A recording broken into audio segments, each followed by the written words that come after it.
my house, you spoke 6 languages fluently, or you didn't speak at all. When I was 8 and accidentally used a French word when I was supposed to be speaking Spanish, my mom slapped me across the face so hard I fell off my chair. You see, neither of my parents spoke anything except English, but they were both completely obsessed with this idea that multilingual people were superior, and that they'd ruined their own lives by only knowing one language. They'd watch videos of people switching between languages, and Mom would literally cry about how beautiful it was and how stupid she felt. Dad would get drunk and rant about how if he'd learned languages as a kid, he could have been someone important instead of working at a warehouse. So when my older sister Louise was born, they decided their kids would be different. Every day of the week was assigned a different language, and we had to only speak that language all day long. Monday was French, Tuesday was German, Wednesday was Mandarin, Thursday was Arabic, Friday was Russian, Saturday was Japanese, Sunday was review day where we practiced all of them.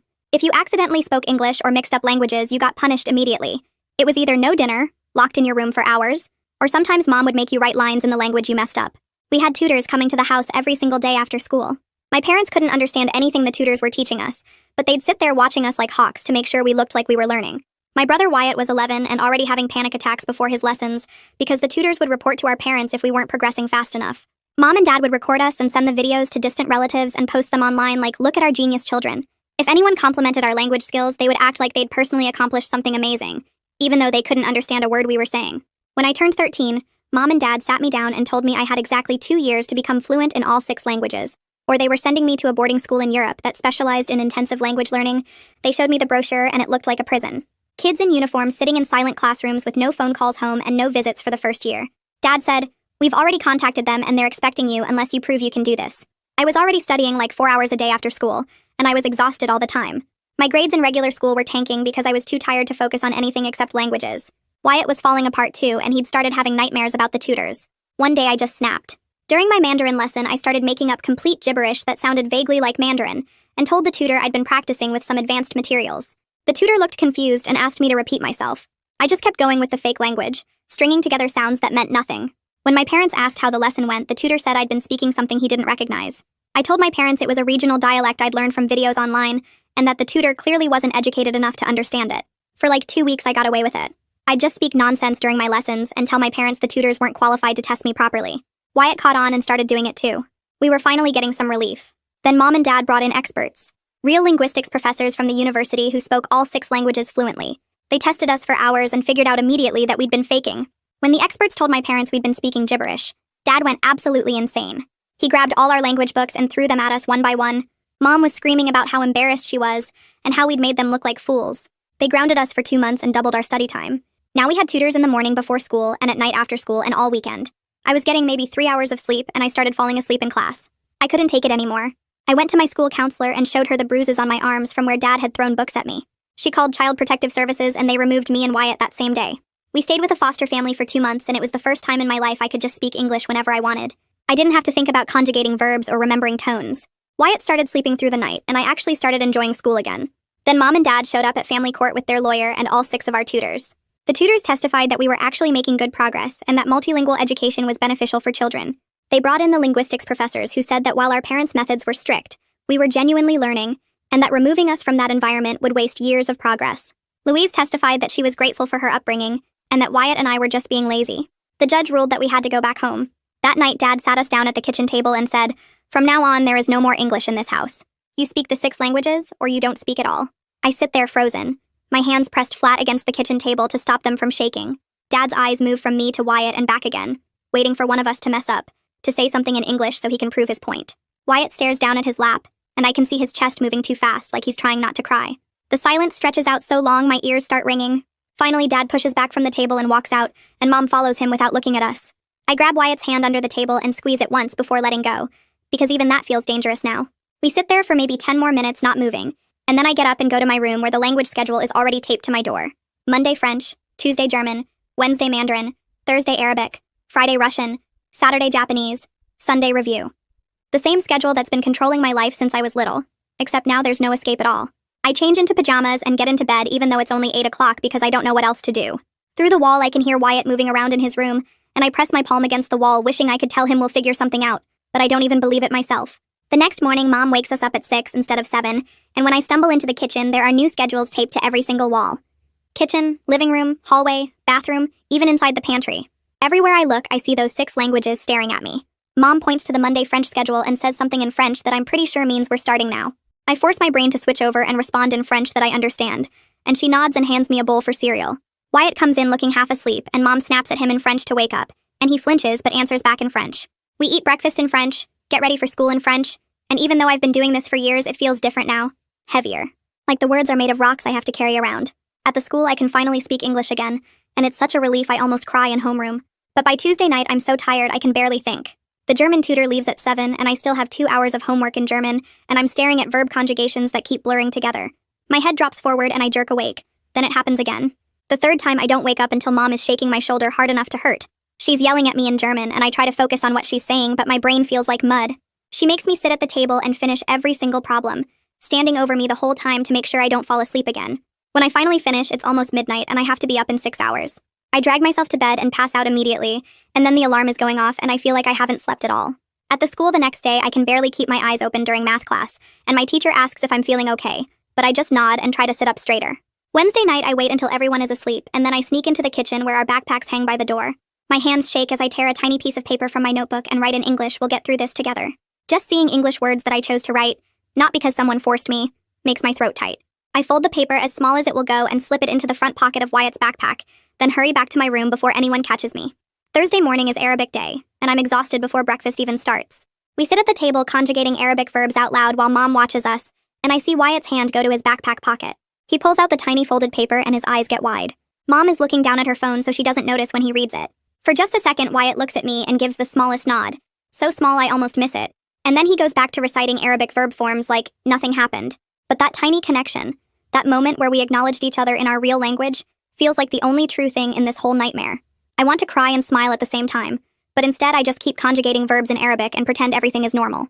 Friday afternoon at the school, I'm walking to my locker when I have to stop and lean against the wall because I'm so dizzy from being tired. Mrs. Sutherland, my school counselor, comes around the corner and sees me there. She walks over and asks if everything is okay at home, and I want to tell her everything. I want to explain about the language-only rule and the schedules on every wall, and how I'm getting maybe 4 hours of sleep a night, and how Mom made me stay up until midnight finishing homework. But I'm terrified that if I tell her, she'll call CPS again, and we'll go to court again, and the judge will send us back again, and next time it might be even worse. So I just say I'm having trouble sleeping lately, and she gives me this look that says she knows I'm not telling her the whole truth.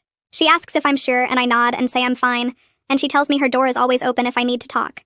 I thank her and walk away, even though everything in me is screaming to turn around and tell her the truth. That weekend during Sunday review, which means we're supposed to practice all 6 languages by switching between them, I'm so tired I forget which language I'm supposed to be using. Dad asks me a question in French, and I start to answer in French, but then I turn to Wyatt and whisper in English that I can't remember the word for something. It's barely a whisper, just a quick, quiet word, but Dad hears it. He stands up so fast his chair falls over backward, and I know I messed up bad. Before I can move, he grabs the thick Russian textbook off the table and throws it at me. The corner hits my shoulder hard, and pain shoots down my arm. I fall sideways out of my chair and land on the floor, and the pain is so sharp I have to bite my lip hard to keep from crying, because I know if I cry, it will make him angrier. Dad is standing over me yelling in English about how I broke the rule, and the irony that he's yelling at me in English for speaking English would be funny if I wasn't so scared. Mom comes in and starts yelling too, and Wyatt is pressed back in his chair looking terrified. I get up slowly, my shoulder throbbing, and Dad tells me to go to my room and don't come out until dinner. I go upstairs and sit on my bed and pull my shirt down to look at my shoulder. There's already a dark bruise forming where the book hit me. I stare at it and something shifts inside me. I can't keep living like this. I don't know what I'm going to do yet, but I know I have to do something, or I'm going to break completely. Monday morning, I'm back in French mode, my shoulder still aching under my shirt. During lunch, I go to the library instead of the cafeteria, and I find my science textbook in my locker. I open it up and look at the inside of the front cover where there's a pocket for papers. I take out a piece of notebook paper and start writing in English, and it feels like breathing after being underwater. I write the date, and then I write Dad threw a book at me yesterday, and it left a bruise on my shoulder. I write about the language-only rule, and about falling asleep during homework, and Mom making me stay up until midnight. I write about being so tired I can barely think. When I'm done, I fold the paper small and slide it into the textbook cover pocket where no one will find it. I decide I'm going to keep writing everything down. Every punishment, every time they hit us, or don't let us eat, or make us stay up too late. I don't know what I'll do with it yet, but at least I'll have proof. At least I'll have something written in my own language that they can't take away from me. The act of writing it makes me feel a little bit less powerless, like I'm holding on to a piece of myself even though they're trying to control everything else. The next Wednesday, I'm in my room after school trying to start my Mandarin homework when I hear Wyatt's door open. His Mandarin tutor Isabella is supposed to arrive in 10 minutes. I hear Wyatt go to the bathroom, and then I hear this sound that makes my stomach drop. He's breathing too fast, these quick, gasping breaths, and then he starts crying. I run into the hallway and find him sitting on the bathroom floor with his back against the wall, crying and hyperventilating. I drop down next to him and grab his hands, and I can feel them shaking. I start talking to him in English, whispering as quiet as I can because if our parents hear us, we're dead. I tell him to breathe with me, in for 4 counts and out for 4 counts, the way the foster mom taught us during the 2 months we were in foster care. Wyatt tries, but he can't slow his breathing down, and he keeps saying in English that he can't breathe. He can't do this anymore. I keep coaching him through the breathing exercises, counting out loud in the quietest whisper I can manage, and slowly his breathing starts to even out. His face is red and wet with tears and snot, and I use toilet paper to help him clean up. The doorbell rings, and I know that's Isabella arriving for his lesson, and Wyatt's eyes go wide with panic. I tell him it's okay. Just get through this one lesson, and I help him stand up, even though his legs are shaky. We go downstairs together, and Mom is already letting Isabella in, and I can see Wyatt is still trembling. Isabella sets up her materials at the dining room table like always, but when she looks at Wyatt, her expression changes. His eyes are still red and puffy, and his hands won't stop shaking. Mom and Dad are standing in the doorway watching the lesson like they always do, but I see Isabella glance at them and something shifts in her face. She starts the lesson in Mandarin, asking Wyatt simple questions, but she keeps looking at him with this concerned expression. Every few minutes, she glances toward the doorway where our parents are standing, and I can tell she's seeing something she doesn't like. Wyatt is trying to focus, but his voice keeps shaking when he answers her questions. Isabella writes something in her notebook, but I can tell it's not about Mandarin grammar. She keeps the lesson shorter than usual, only 45 minutes instead of an hour, and when she packs up her materials, she looks at Wyatt one more time with worry in her eyes. After she leaves, I wonder if she might actually help us, if she might be someone who would do something instead of just looking away like most adults do. But I don't let myself hope too much because hoping just makes it hurt worse when nothing changes. That weekend, Mom and Dad call Wyatt and me into the living room and tell us they have an announcement. Dad pulls out his laptop and shows us the router logs. All these pages of every website anyone in the house has visited. He says from now on, they're going to check these logs every single night to make sure we're only looking at language learning websites. Mom says they're also going to check our phones and tablets every night before bed to make sure we're not wasting time on anything that isn't helping us learn languages. I feel the walls of the house closing in on me. Every possible way to reach the outside world is being cut off. No secret emails, no looking up anything that might help us, no connection to anyone who might understand what we're going through. That night, I lie in bed and my chest feels tight, like I can't get enough air. I start breathing too fast and I realize I'm having the same kind of panic attack Wyatt had. I force myself to do the breathing exercises, counting in my head, and slowly the panic fades, but the fear doesn't. The house feels like a prison that keeps getting smaller, the walls moving in a little bit more every day. Monday morning, Isabella arrives for my Mandarin lesson, and I notice right away that something is different about her. Her hands are shaking a little bit when she sets out her books and papers, and she keeps glancing at me instead of starting the lesson right away. I'm wearing a short-sleeved shirt because it's warm out, and the bruise on my arm from where Dad threw the book is visible, faded to yellow-green now but still obvious. Isabella stares at it for a long moment, and I see her swallow hard. Mom and Dad are in the doorway like always, watching us, and Isabella starts the lesson in Mandarin. But a few minutes later, Mom says something about needing to check on dinner, and she and Dad both step away from the doorway. The second they're gone, Isabella leans forward and asks very quietly in English if I'm okay. Her voice is so gentle and concerned that I feel tears start to build up behind my eyes. I want to tell her everything, but I'm terrified, so I just shake my head a tiny bit and look down at the table. She reaches across and touches my hand for just a second, and then Mom and Dad come back and she switches back to Mandarin like nothing happened. But that small moment of someone asking if I'm okay in English, someone seeing me as a real person instead of just a language learning project, makes me want to cry with relief and sadness at the same time. On Tuesday during lunch, I slip away from the cafeteria and head to the library instead of eating. My stomach feels tight, but I'm not hungry anyway. I find an empty computer in the back corner where nobody can see the screen from behind me, and I sit down and log into the school system. I create a new email account using a fake name that my parents won't recognize if they somehow find it. My hands shake a little as I type Missy Sutherland's school email address into the recipient field. I keep the message short and vague because I'm scared someone else might read it. I write that things at home have gotten worse with the language situation, and ask if we can talk privately sometime soon. I read it 3 times to make sure I haven't said anything too specific that could get me in trouble. Then I click send and watch the message disappear from the outbox. I open the browser history and delete every single entry from the past hour. I clear the cache and cookies too, just to be safe. Then I log out of the computer and wipe the keyboard with my sleeve like that will somehow erase any trace of what I just did.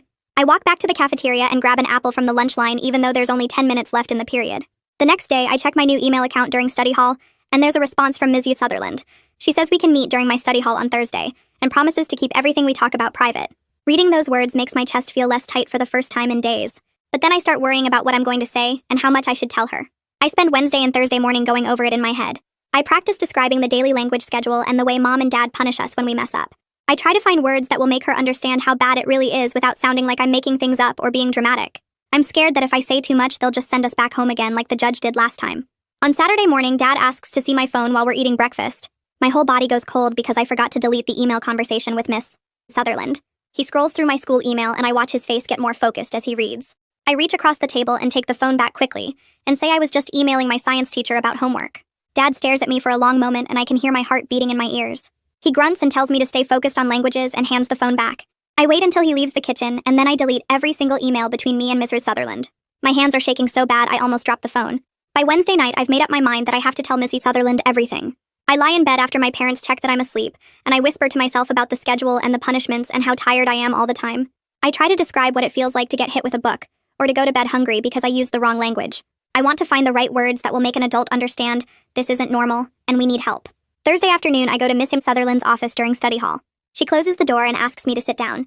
I roll up my sleeves and show her the bruises on my arms from where Dad grabbed me last week. Then I turn around and lift up the back of my shirt to show her the bruise on my shoulder blade from where a textbook hit me. Her face goes really pale and she asks if she can take pictures.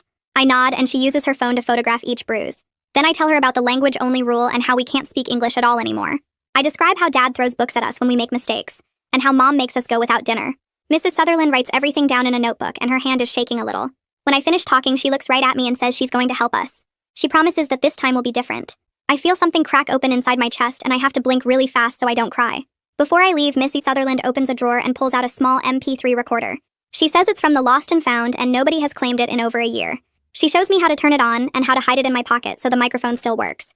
She says if I can record what happens at home, it will help prove what I'm telling her is true. I put the recorder in my jeans pocket and practice walking around to make sure it doesn't show. It feels scary to have it, but also like I'm finally doing something real instead of just trying to survive. The next week, I fail my science quiz because I'm so tired I can barely remember what the questions are asking. I stare at the paper and try to focus, but the words just blur together. My teacher emails my parents that same day about my declining grades. That night, Dad explodes. He yells at me in English about how I'm wasting all the money they've spent on tutors, and how I'm throwing away my future. I notice he's breaking his own language rule by yelling at me in English, but I don't say anything because that would just make him angrier. He says if I can't do better in the school and with languages, then I'm worthless. On Wednesday, Mom announces a new rule. She hands me and Wyatt each a pair of earbuds and says we have to wear them all the time except during tutoring sessions and when we're sleeping. She's loaded them with language lesson recordings that play on a loop. I put them in and immediately hear a woman's voice speaking French vocabulary words. The voice doesn't stop. It just keeps going and going with words and grammar rules. I try to do my homework, but the constant stream of French in my ears makes it impossible to think. I start hiding in the bathroom just to pull the earbuds out for 60 seconds and hear silence. Thursday afternoon, I'm doing my homework in the kitchen when Wyatt has his Mandarin lesson with Isabella in the dining room. I can hear them through the doorway. Wyatt is reciting something in Chinese and then suddenly he just stops. I look up and see him staring at the wall with his mouth slightly open. He's not blinking or moving at all. Isabella leans forward and says his name, but he doesn't respond. She looks really worried and glances toward the hallway where Mom and Dad are standing and watching. Then she picks up her pen and writes something in her notebook, and I can tell it's not about Chinese grammar. She's writing about what she just saw. On Friday, Dad is yelling at us about our progress reports, and I remember the MP3 recorder in my pocket. I reach down and press the record button through the fabric. Dad's voice gets louder and meaner as he talks about sending us to that boarding school in Europe if we don't improve. He describes how we'll be there for a whole year with no phone calls home and no visits. His voice fills the kitchen, and I keep my hand near my pocket to make sure the recorder is still running. When he finally stops yelling, I wait until I'm alone, and then I stop the recording. The next day at the school, I go to the library and log into a cloud storage account I created. I upload the audio file with shaking hands. The progress bar moves slowly across the screen, and I keep looking over my shoulder to make sure nobody is watching. When the file finishes uploading, I feel like I've just done something that might actually matter this time. The next Wednesday, Mom and Dad call us into the living room after dinner, and Dad has this weird, excited look on his face that makes my stomach twist. He explains they've arranged for a special immersion weekend where one of our tutors will stay at the house the entire time to make sure we're only speaking our assigned languages even at night. Mom adds that we'll sleep in shifts so we can maximize our learning time, and my throat gets tight because that means there won't be any escape at all, not even when everyone else is asleep. I glance at Wyatt and watch all the color drain from his face until he looks almost gray, and his hands start shaking on the armrest of the couch. Dad keeps talking about how this will really push us to the next level, and Mom nods along like this is the most reasonable plan in the world. But all I can think about is how I won't even have my bed as a safe space anymore. That Saturday morning, the tutor arrives with an overnight bag and sets up camp in our dining room where he can monitor both of our study areas. The hours blur together with Russian vocabulary drills and grammar exercises, and I can feel my brain getting fuzzy from exhaustion. Around 3 in the afternoon, I hear Dad's voice getting louder from Wyatt's area, and I know my brother must have mixed something up. Dad is yelling about how Wyatt said an Arabic word when today is supposed to be Russian day, and his voice keeps rising until I hear something crash. Then there's a knock at the front door and everything goes quiet. I peek around the corner and see Mr. Park from next door standing on our porch looking concerned. Dad opens the door and his whole face changes like someone flipped a switch. Suddenly all smiles and friendly neighbor energy. Mr. Park asks if everything is okay because he heard shouting, and Dad laughs this fake laugh and explains we're just doing some intensive study sessions. You know how kids are. They need firm guidance to reach their potential. I watch Mr. Park's face and he looks uncertain, glancing past Dad toward where I'm standing in the hallway. But then he nods slowly and says something about keeping the noise down. Dad thanks him and closes the door, and my brief, stupid hope that someone would actually do something dies right there in my chest. The rest of the weekend drags on with the tutor watching our every move, and I barely sleep at all during my designated rest periods. By Monday morning back at the school, I feel like a zombie walking through the halls. During lunch, I hide in the computer lab and create an anonymous account on a teen support forum I found last week. My hands shake as I type out a post describing the language schedule without using any real names or details that could identify us. I write about the constant pressure and the punishments and the feeling of never being able to relax even for a second. Just getting the words out to people who might understand makes something loosen in my chest that's been tight for weeks. I check back during study hall, and there are already 3 responses, and they all say basically the same thing: that this isn't normal, that parents shouldn't treat their kids this way, that I'm not crazy for thinking something is wrong. Reading those words from strangers who have no reason to lie to me feels like someone finally turned on a light in a dark room. On Wednesday, Missy Sutherland calls me to her office during my free period, and when I get there, she's smiling in a way that makes me think something good might be happening. She tells me she's been making some calls, and she connected with a child advocate attorney who works with kids in difficult family situations. The attorney agreed to do an informal consultation about our case, and Missy Sutherland already sent her copies of the photos and some of my documentation. She explains that just because the previous CPS case got closed doesn't mean we can't report again, especially now that we have new evidence of ongoing problems.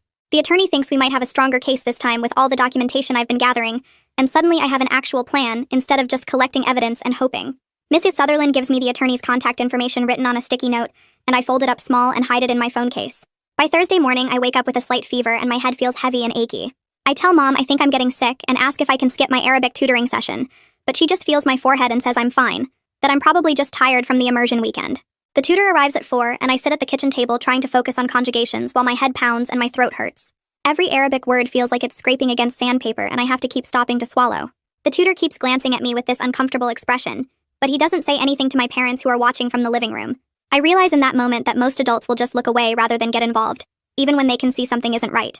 That weekend I'm feeling better physically, but the house is tense because Dad is in a bad mood about something at work. On Saturday afternoon during my Japanese lesson, I hear him start yelling at Wyatt in the other room about his Russian pronunciation from yesterday. I reach into my pocket and press record on my phone just as something crashes against the wall. Dad's voice gets louder, and I can hear him threatening to send Wyatt to that boarding school in Europe if he doesn't start taking this seriously. There's the sound of another crash, and I realize he's throwing things. When it finally goes quiet, I wait until I'm alone in my room that night and listen to the recording with my earbuds in. Hearing Dad's voice that angry and out of control makes me shake, but I save the file carefully because this is exactly the kind of evidence that might actually make a difference to people who have the power to help us. On Tuesday of week 8, I'm in math class when the intercom crackles and asks for Wyatt to report to the nurse's office.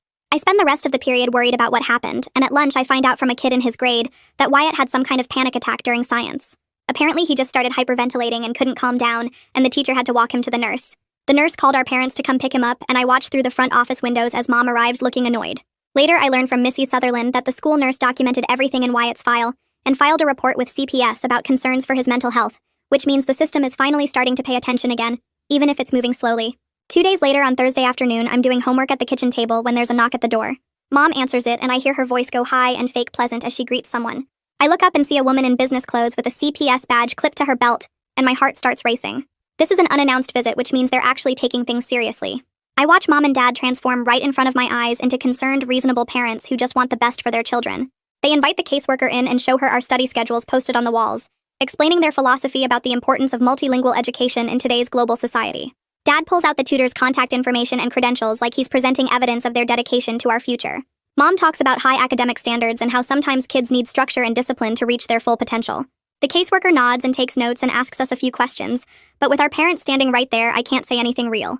I watch the whole performance feeling hopeless because they're so good at this, at looking like normal parents who maybe push a little hard but only because they care. After the caseworker leaves and says she'll be in touch, I wait until I'm alone and text Missy Sutherland using the code phrase we agreed on. I write that I need to discuss my science project, which is our signal that something happened, and she should request another surprise welfare check. It feels good to have some control over the situation, even if it's just small moves in a bigger game where the adults hold all the real power. The next Monday, Isabella arrives for my Mandarin session and she seems nervous, fidgeting with her teaching materials more than usual. Halfway through the lesson when Mom steps into the kitchen to take a phone call, Isabella does something brave. She tears a tiny piece of paper from her notebook and writes something on it quickly, then slides it across the table while whispering in Mandarin that if I ever need help to contact her. I glance down and see a phone number written in small, neat digits. I palm the paper and slip it into my shoe while nodding slightly to show I understand. When the lesson ends and Isabella packs up to leave, I feel this surge of gratitude that at least one adult is willing to stick their neck out for us, even in this small, quiet way that my parents hopefully won't notice. Thursday morning, I'm in the kitchen doing my Arabic homework when the MP3 recorder slips out of my hoodie pocket and hits the floor with a plastic clatter. Dad's head snaps up from his coffee and he stares at the little black device lying there between us. I watch his face change as he realizes what it is, and my whole body goes cold. He grabs it before I can move and turns it over in his hands, pressing buttons until he hears his own voice yelling from 2 nights ago.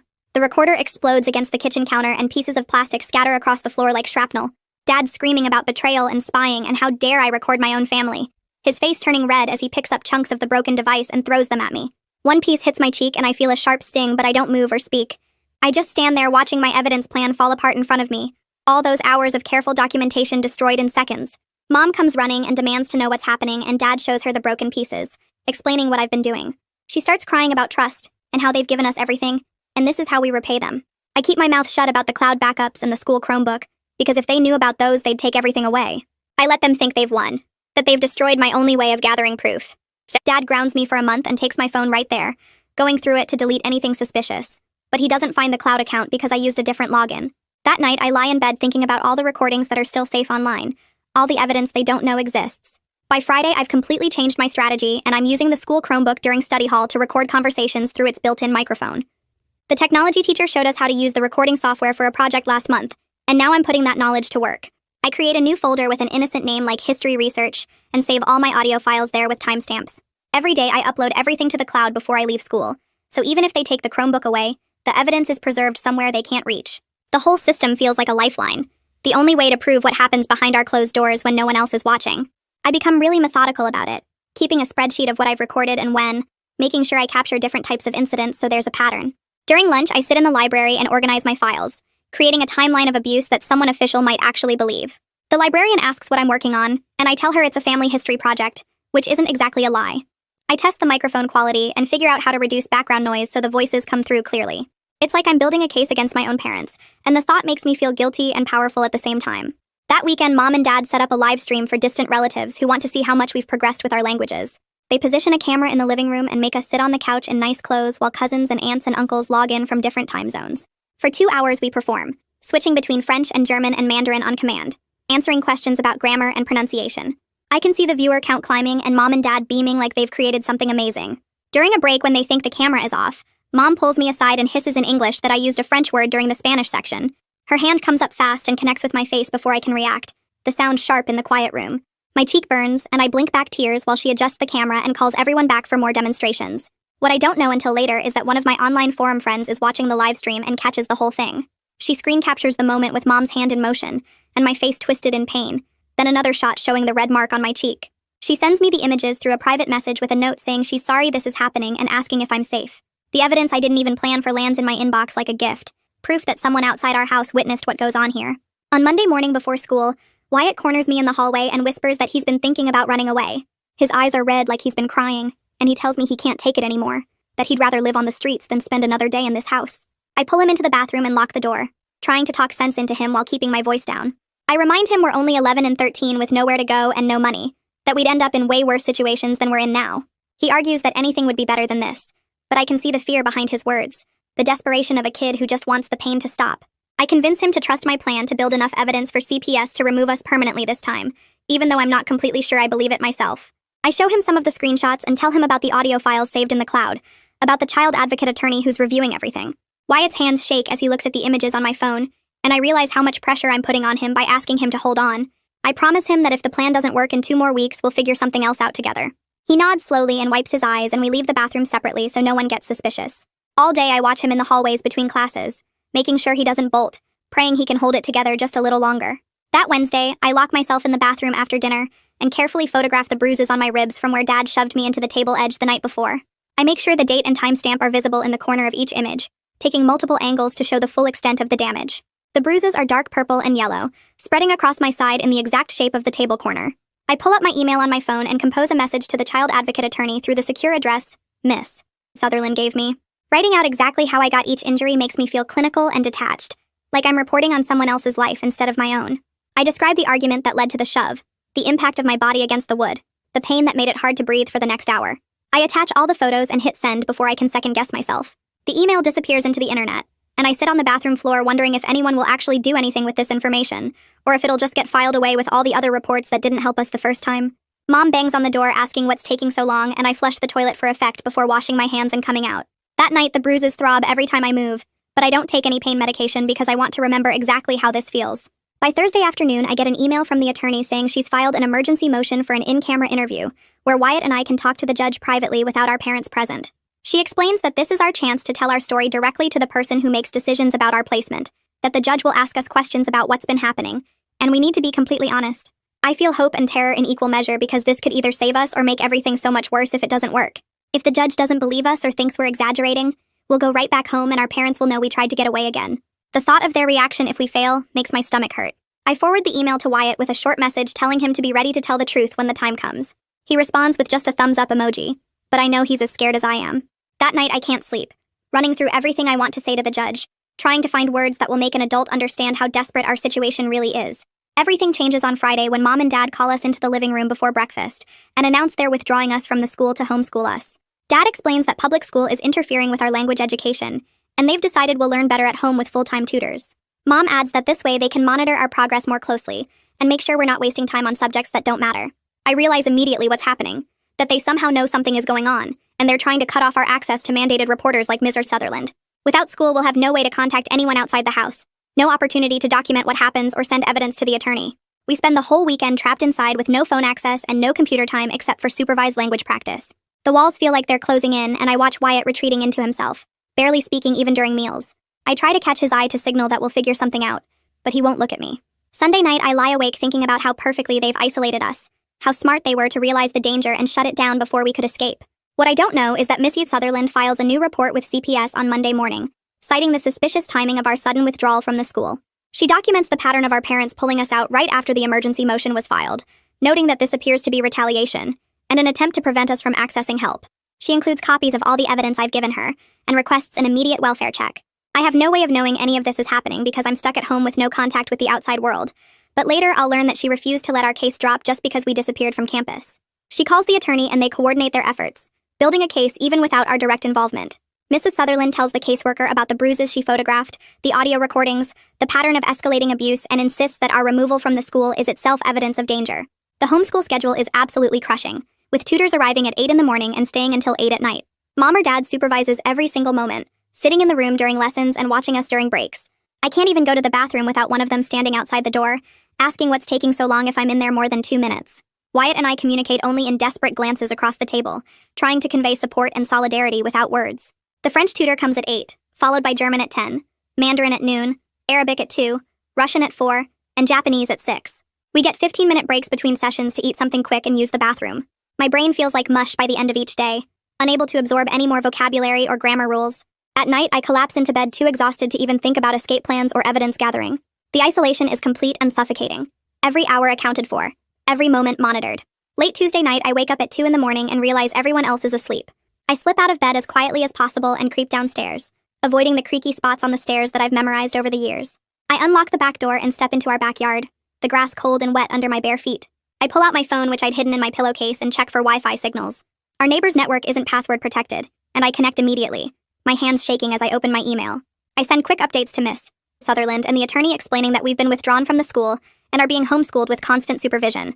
I tell them I have no way to gather more evidence or communicate regularly. I attach the screenshots from the live stream that my forum friend sent me. Sitting in the dark grass typing frantically before someone notices I'm gone, I feel like a spy in my own life, stealing moments of connection to the outside world. A light turns on upstairs and I quickly disconnect, delete my browser history and slip back inside. My heart pounds as I climb the stairs and slide back into bed, praying no one heard me leave.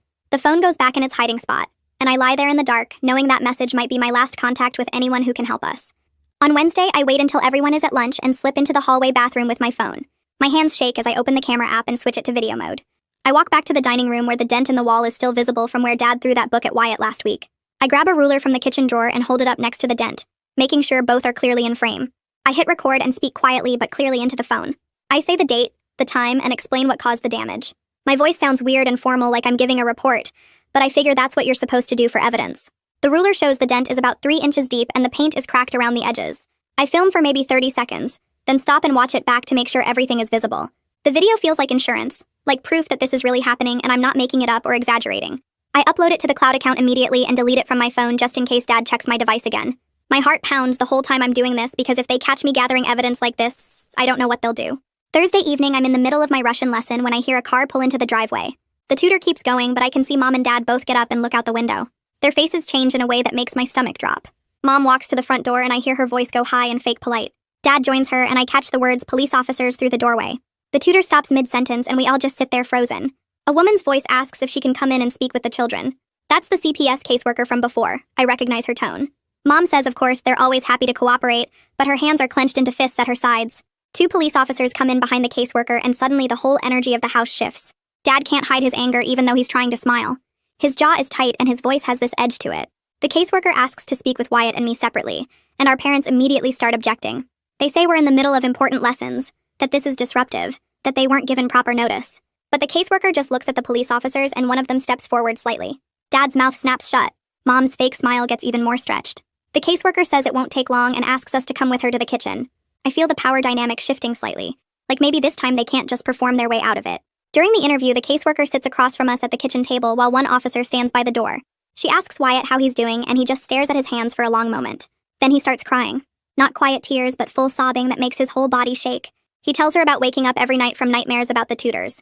He describes the panic attacks before lessons where he can't breathe and feels like he's dying. He admits he's scared all the time now. Scared of making mistakes, scared of our parents, scared of the languages themselves. The caseworker listens without interrupting and writes notes in her folder.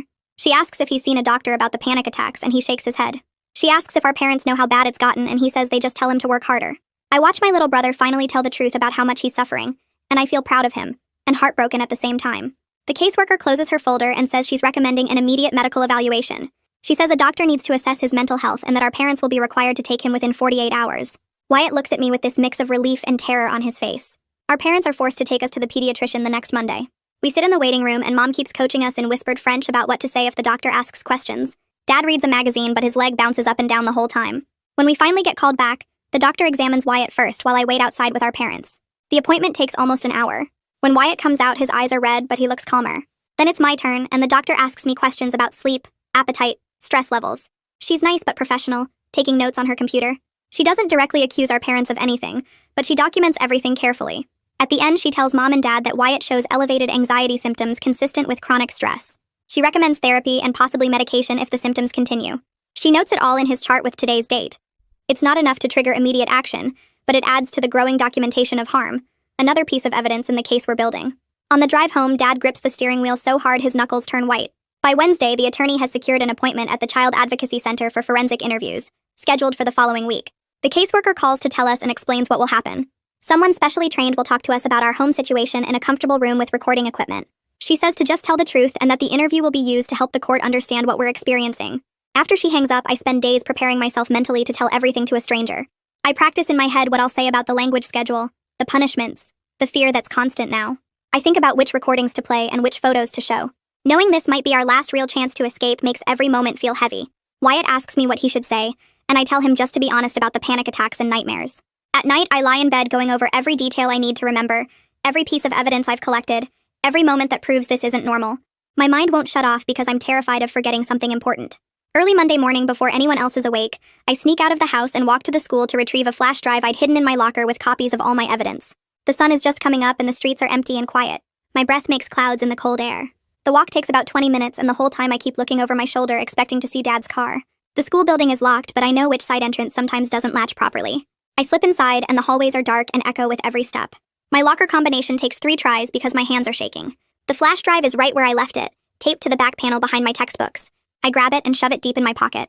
Getting it feels like a small victory, like I've outsmarted them at least in this one small way. Dad has confiscated my bags and devices, but he doesn't know about this backup. On the walk home, I take a different route just in case, cutting through yards and side streets. I make it back inside and upstairs before anyone wakes up. The flash drive goes into a new hiding spot inside the lining of my winter coat that's hanging in the closet. Louise visits on Sunday and I hope she'll finally see what's really happening. She arrives around noon and brings groceries like she's trying to be helpful. Mom and Dad are all smiles and gratitude, playing the role of reasonable parents with a successful adult daughter. We sit in the living room and Louise asks how our studies are going. I want to tell her everything, but Wyatt shoots me a warning look. Instead, I say it's fine and she seems satisfied with that. Then she launches into this speech about how grateful she is for her upbringing. She talks about how the language skills have helped her career and made her stand out in job interviews. She says Mom and Dad pushed her hard, but it made her stronger and more disciplined. She looks right at me and Wyatt and tells us we're ungrateful for not appreciating what they're trying to do for us. I feel something break inside my chest. She admits she felt the same pressure growing up, that there were times she wanted to quit, but she pushed through and now she's glad she did. I realize she's so deep in denial about her own trauma that she can't acknowledge ours. She's convinced herself that the fear and exhaustion and punishment were worth it, and admitting we're suffering would mean admitting she suffered too. After she leaves, I go to my room and cry. The forensic interview on Wednesday is terrifying and relieving at the same time. The Child Advocacy Center doesn't look scary from the outside, just a regular building with a small waiting area.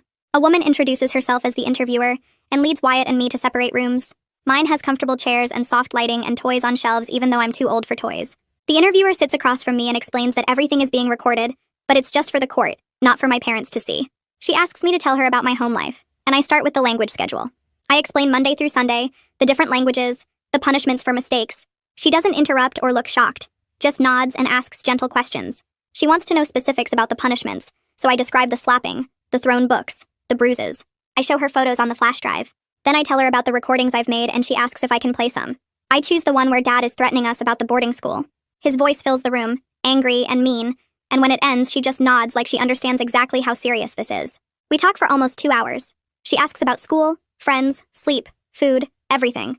By the end, I feel wrung out, but also lighter somehow, like I've finally told someone who actually listened. 2 days later, Isabella submits a formal affidavit to CPS detailing the directives she received from our parents and her concerns about our welfare. I don't know this is happening until the caseworker mentions it during a phone call. She says the tutor provided a detailed statement about what she observed during her time in our home.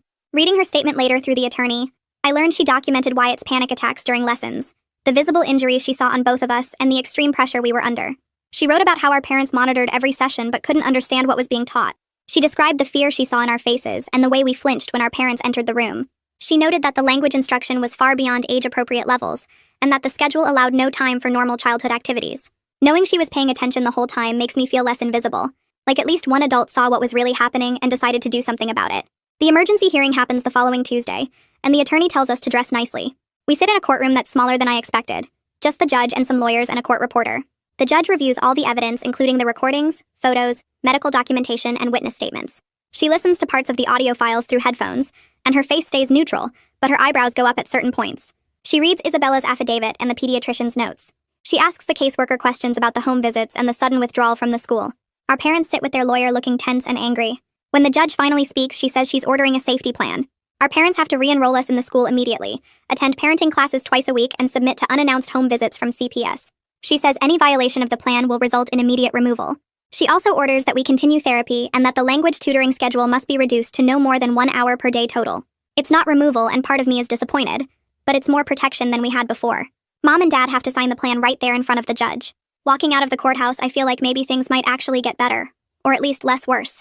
That night at home, Mom and Dad barely speak to us except to say the schedule resumes tomorrow, and we better not give them any reason to violate the plan. I can see the anger in their faces, the way Dad's jaw clenches when he looks at me, the way Mom slams dishes in the kitchen. After they go to their room, I pull out my phone and search for safety alert apps like the caseworker mentioned. I find one that connects directly to the local police dispatch and lets you trigger an emergency response with just 2 taps. Setting it up takes maybe 10 minutes, but my hands shake the whole time because this feels huge.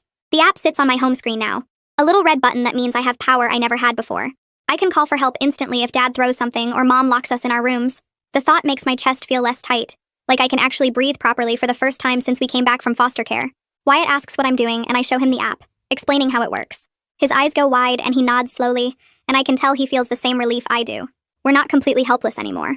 The safety plan the judge ordered means our parents have to be careful now, and this app means we can prove it if they're not. The court paperwork includes a referral to a trauma therapist, and by Wednesday I'm sitting in her office for my first session.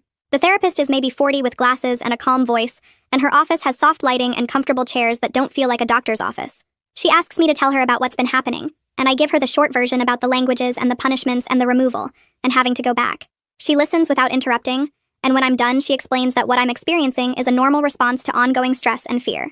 She teaches me this grounding exercise where you name 5 things you can see, 4 things you can touch, 3 things you can hear, 2 things you can feel, can smell, and 1 thing you can taste.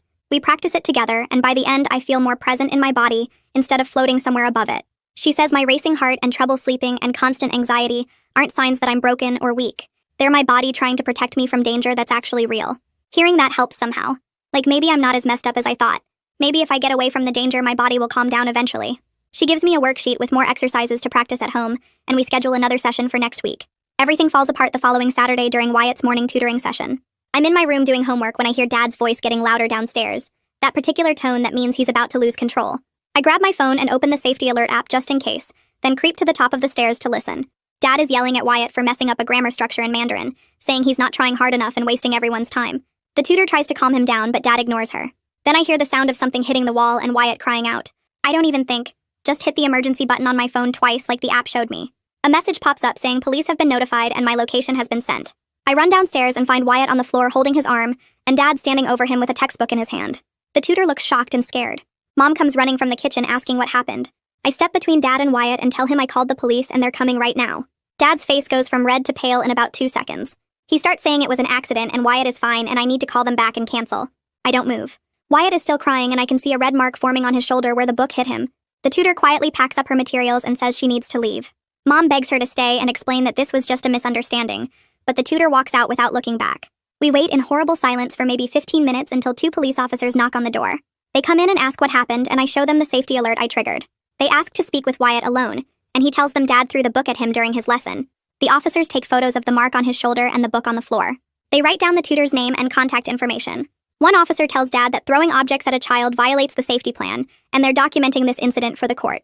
Dad tries to argue that it barely touched Wyatt and he was just frustrated, but the officer cuts him off and says the judge will decide what happens next. Watching Dad's face as he realizes the rules really have changed feels satisfying in a way I didn't expect. He can't just do whatever he wants anymore. There are actual consequences now. By Monday morning, I'm back at regular school for the first time in weeks, and it feels strange and wonderful at the same time. Mrs. Sutherland meets me at the office before first period and hands me a folder with my 504 plan inside. She explains that both Wyatt and I now have accommodations including extra time on tests and assignments, permission to take breaks when we need them, and a pass to come see her anytime. She's also arranged for me to eat lunch in her office if the cafeteria gets too overwhelming. Walking through the halls toward my first class, I hear students speaking English all around me, and nobody is monitoring what language I use or timing my responses. I answer a friend's question about homework in plain English and don't have to translate it in my head first, or worry about using the wrong day's language. The relief is so strong I almost start crying right there by the lockers. In English class, the teacher hands back an essay I wrote before all this happened, and I got a B-, which normally would stress me out, but today just feels manageable. During lunch, I sit with some kids from my science class and they ask where I've been, and I give a vague answer about family stuff. Nobody pushes for details. The normalcy of it all, the boring everyday routine of school, feels like the best thing that's ever happened to me. Wednesday at lunch, Wyatt is sitting with some kids from his grade in the cafeteria, when I see him suddenly stand up and start breathing too fast. I drop my sandwich and run over as he grabs the edge of the table looking pale and scared. A few kids back away looking uncomfortable, but 2 girls from his class move closer asking if he's okay. I get down next to him and use the grounding exercise my therapist taught me, talking him through naming things he can see and touch. One of the girls gets the school nurse and she arrives with a paper bag for him to breathe into. It takes maybe 10 minutes before Wyatt calms down enough to talk, and by then half the cafeteria is staring. The nurse walks him to her office and I follow, feeling embarrassed and protective at the same time. After school, some kids whisper when I pass them in the hall and I know they're talking about us.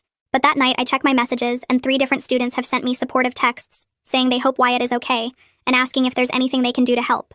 One girl writes that her cousin has panic attacks too and shares some resources her family found helpful. It's weird having people know our business, but also kind of nice not carrying this huge secret alone anymore. Maybe having witnesses means we're safer somehow. Friday afternoon, the CPS caseworker pulls Wyatt and me out of class for a meeting in Mrs. Sutherland's office. She brings documentation of the weekend incident with Dad and explains that combined with the previous violations, she's recommending we be placed in foster care again. She says our parents have shown they can't follow the safety plan, and our welfare is at risk if we stay in their home. The recommendation will go to the judge next week. I feel this weird mix of guilt and relief washing over me. Part of me wants to be safe and away from the constant fear of what Dad might do next. But another part feels like I'm abandoning my parents, even though logically I know they created this whole situation themselves. Wyatt looks scared when the caseworker mentions foster care and I reach over and squeeze his hand. The caseworker says we'll likely go back to the same foster parent who had us before since she's already familiar with our case. That makes it slightly less terrifying. At least we know her, and she was kind to us. Mrs. Sutherland says she'll help us get our belongings from home and make sure the transition goes smoothly. Walking back to class afterward, I feel like I'm in a dream. Like this is happening to someone else and I'm just watching from outside my body. The following Monday, a social worker picks us up from the school with garbage bags for our clothes and drives us to the foster home. The foster mom opens the door and gives us both quick hugs, saying she's glad we're back even though she wishes it was under better circumstances. The house looks exactly the same as I remember, comfortable and quiet and normal. She shows us to our rooms which still have the same beds and dressers we used before. Dinner is spaghetti and she doesn't ask us to speak anything except English, doesn't quiz us on vocabulary or grammar, doesn't monitor what we say. We just eat and talk about regular stuff like school and homework and what we want to watch on TV later. The absence of pressure feels so big I don't know what to do with all the empty space in my head where stress used to live. After dinner, I help load the dishwasher and the foster mom thanks me, but doesn't make it into some big lesson or test. It's just a normal household chore. That night, lying in bed, I listen to the quiet house and realize I'm not scared about what tomorrow will bring. Nobody is going to burst in and start yelling about languages or throw things or lock me in this room. I'm just going to wake up and go to the school and come back here and do homework and sleep. The simplicity of it feels almost too good to be true. 2 weeks later, we're back in family court, and the judge reviews all the recent documentation, including the weekend incident, and the tutor's statement, and the police report. She extends our foster placement for at least 6 months, and orders our parents to complete parenting classes and anger management counseling before they can even have supervised visits with us. The judge says in a stern voice that the safety plan was their opportunity to demonstrate they could parent appropriately, and they failed that test. Mom cries in the courtroom, and Dad sits there looking angry and defeated. Louise is there too, and she glares at me like this is all my fault, but I don't look away. The judge's ruling feels like someone in authority finally validating that what happened to us was real and wrong, not just us being difficult kids who didn't appreciate our parents' efforts. Walking out of the courthouse afterward, I feel lighter somehow, like a weight I've been carrying for years just lifted off my shoulders. The caseworker says we'll have check-ins every month and therapy will continue, but for now we're safe where we are. In my new school, I decide to take Spanish as an elective because I actually want to learn it now that nobody is forcing me. The teacher is young and enthusiastic and makes language learning feel fun instead of like a test I might fail. She teaches us songs and games and cultural information about Spanish-speaking countries. When I mess up a verb conjugation, she just corrects me gently and moves on.